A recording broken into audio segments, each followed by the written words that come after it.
Hello বন্ধুরা, শারদীয়ার প্রীতি শুভেচ্ছা ও অভিনন্দন সকলকে।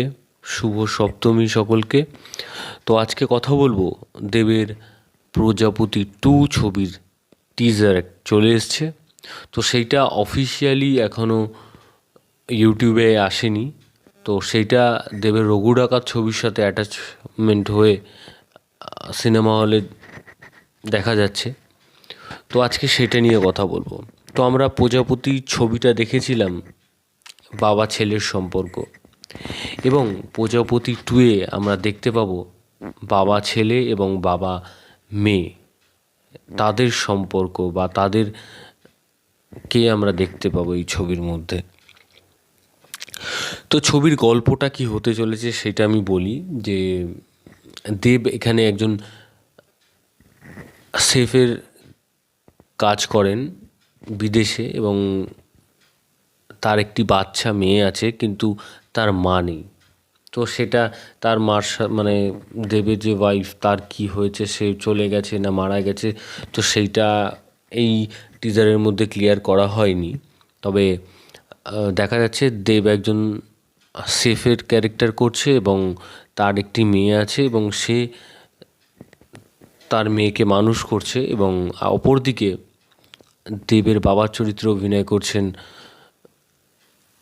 মিঠুন চক্রবর্তী, এবং ছবিতে আমরা খরাজ মুখার্জিকেও দেখতে পাবো। তো এখন ব্যাপার হচ্ছে যে বিদেশে সে একদিকে শেফের কাজ করছে, একদিকে তার মেয়েকে মানুষ করছে। তো তার মেয়েও তাকে বেশ ভালোবাসে, যে তার মা তো নেই, তো তার বাবাকেও সে তার মার মতনই ভালোবাসে।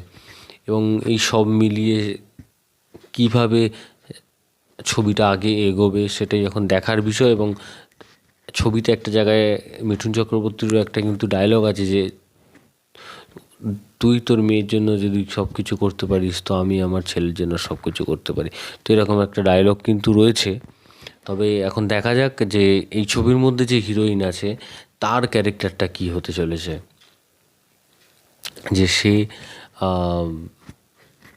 এর দেবের স্ত্রী থাকবে, না পরবর্তীকালে সে দেবটাকে ভালোবাসবে তার মেয়ের মানে মেয়ের জন্য।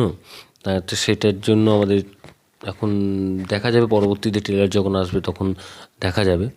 তবে এই ছবির মধ্যে শেষের দিকে একটা গান আছে, লাভ ইউ পাপা বলে। তো গানটা কিন্তু ওই জাস্ট একটুকুনি অংশ টিজারের মধ্যে শোনা গেল, তো সেটা কিন্তু আমার দারুণ লেগেছে ভাই, আমার মন ছুঁয়ে গেছে। ওই একটুকুনি মানে গানটা, যে লাভ ইউ পাপা বলে যে গানটা হলো, একটুকুনি জাস্ট কয়েক সেকেন্ডের জন্য, তো সেটা কিন্তু আমার বেশ ভালো লেগেছে।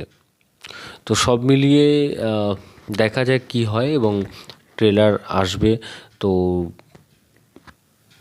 দেখা যায়। এবং দেবকে তো আমরা এইরকম ছবিতে দেখেছি এর আগেও, মানে এরকম ছবিতে বলতে প্রজাপতি, সাঁঝবাতি, তো একটু অন্য ধরনের ছবি। তো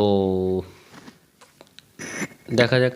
তো শীতের সময় মানে ডিসেম্বরে আসছে, 25শে ডিসেম্বর, সম্ভবত 25শে ডিসেম্বরই আসবে।